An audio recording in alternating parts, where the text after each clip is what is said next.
बात ये अर्ज करनी है कि निकाह में बैन महर की बड़ी अहमियत होती और बैन महर नकद होना चाहिए। नबियों की सुन्नत जिस तरह निकाह है, नबियों की सुन्नत फौरन बैन महर अदा करना भी है।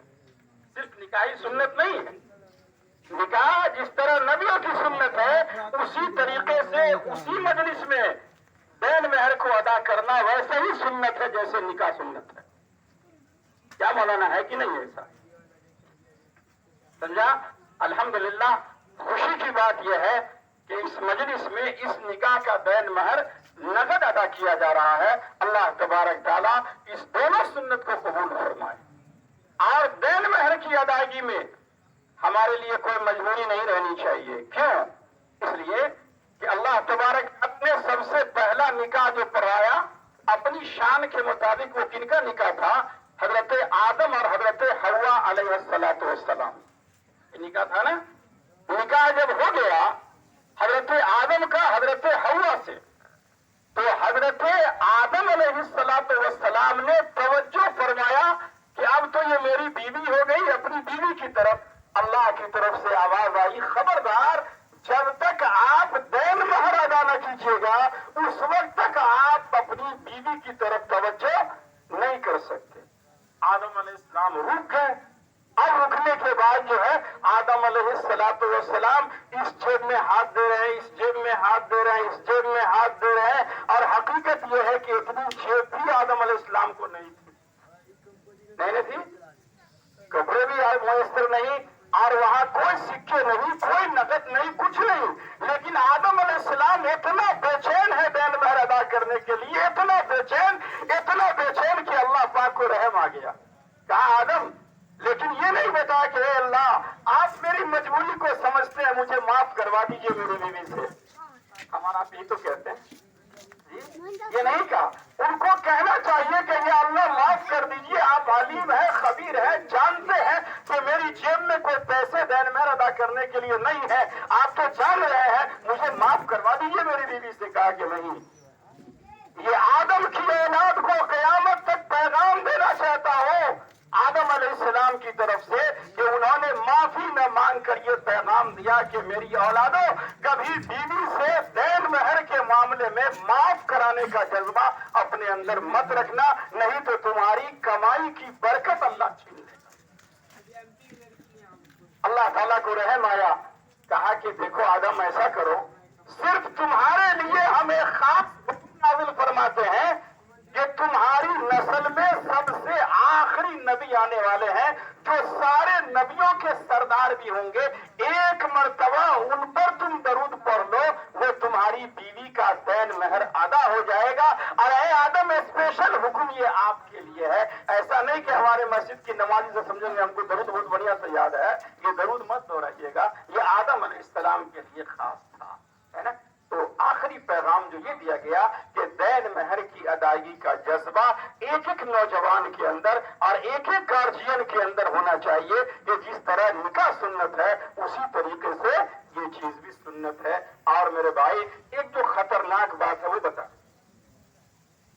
इस वक्त हमें और आपको इख्तियार है, हम शादी को जनाबे मोहम्मद रसूलुल्लाह सल्लल्लाहु अलैहि वसल्लम के तरीके के मुताबिक कर सकते हैं कि नहीं कर सकते?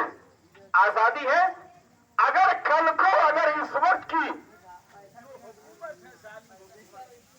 अगर ये फैसला अगर कर दे कि हर मुसलमान को शादी के मौके से तिलक लेना होगा, जहेज लेना होगा, नगद लेना होगा, तो हम और आप क्या करेंगे उस वक्त में? क्या करेंगे? जिस तरीके से हम और आप वक्फ कानून के लिए एहतजाज कर रहे हैं, धरने कर रहे हैं, जलसे कर रहे हैं कि हम इसको नहीं मानेंगे, लेकिन आपके कहने से वो होने वाला नहीं होगा। उस वक्त में आप कहिए कि नहीं, हमारे नबी की सुन्नत के खिलाफ है, हम इस कानून को नहीं मानेंगे, तो बगैर कानून के आए हुए तो माशाअल्लाह मुसलमान उस पर अमल कर रहे हैं कि नहीं कर रहे हैं? अगर कानून आ जाए और आप अगर चीखना चिल्लाना शुरू कीजिएगा, आपके चीखने चिल्लाने को अल्लाह भी नहीं सुनेगा, इसलिए कि तुमको हमने बहुत मौका दिया। इसलिए इस वक्त मौका है कि शरीयत के मुताबिक हम अपने अपने समाज के अंदर रिश्ते कर सकते हैं। अभी हम किसी कानून की बंधन में मजबूर नहीं है कि तुम्हें ये करना होगा, इतनी बारात लाना होगा, इतना देन मार करना होगा, इतना सामान देना होगा। अल्लाह ने आज़ादी दी है। इस नेमत को गनीमत समझते हुए अगर इसको अपनी जिंदगी में लाएंगे तो इंशाअल्लाह हम इसके आदी जब बन जाएंगे तो हमारे खिलाफ कोई कानून अल्लाह ने चाहा तो नहीं आ सकता है। अल्लाह ताला हम सबको समझ और अमल की तौफीक अता फरमाए। वो समाना क्या?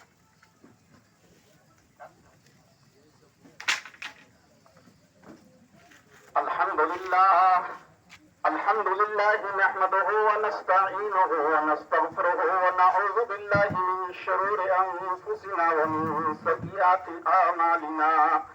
मन यहदिहिल्लाहु फला मुज़िल्ल लहु व मन युज़लिल्हु फला हादिय लहु व नशहदु अन ला इलाहा इल्लल्लाह व नशहदु अन्न सय्यिदना व मौलाना मुहम्मदन अब्दुहु व रसूलुहु।